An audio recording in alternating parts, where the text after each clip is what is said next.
a un truc brillant là. Ouais, c'est quoi? C'est une bague. Regarde.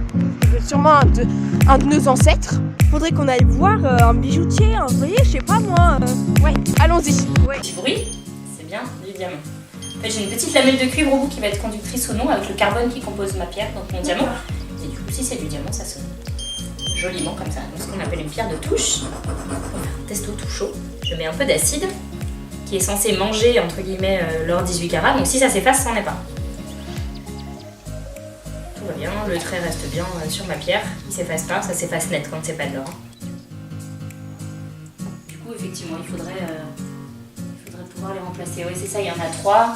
Mais c'est fou, comment vous savez tout ça juste en regardant la bague? Ben, déjà avec des petites choses pour m'aider, mais parce que je les ai apprises à l'école. Alors moi c'est un peu particulier, j'ai toujours su ce que je voulais faire depuis toute petite. Donc j'aime bien raconter le fait qu'effectivement quand j'étais enfant, je fabriquais des petits bijoux pour mes Barbies. Et puis un jour j'ai demandé à ma maman est-ce que ça existe de faire des bijoux toute la vie en termes de métier. Et elle m'a dit bien sûr ma chérie, et j'ai jamais changé d'idée. Donc j'ai pu intégrer dès 14 ans l'école Boulle à Paris en formation principale. Et puis j'ai continué avec la BGO, donc qui est l'école de la rue du Louvre à Paris. Et puis après je me suis mise tout de suite à mon compte. Il faut être concentré, attentif à ce qu'on fait, pas forcément minutieux, tout le monde pense qu'il faut être minutieux mais il faut être avant tout exigeant. Parce que la minutie on en a besoin mais pas tant que ça, il faut vraiment taper fort dans le métal, pas avoir peur de se salir les mains, de travailler les mains sales, les doigts coupés.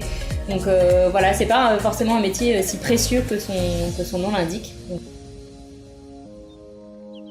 Pour moi, c'est pas un métier alimentaire, même si ça a la définition d'ouvrier joaillier. C'est vraiment un métier qu'on doit faire par passion et auquel il faut se pencher avant sur les débouchés, sur ce qu'on veut vraiment. On a différentes voies.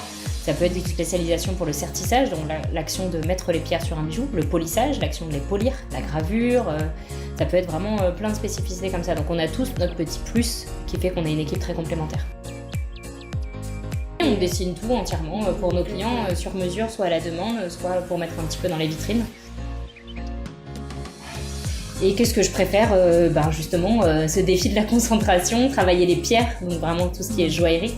Ce qui me passionne le plus, effectivement, c'est monter des belles pierres, les acheter et puis les monter après en bijoux.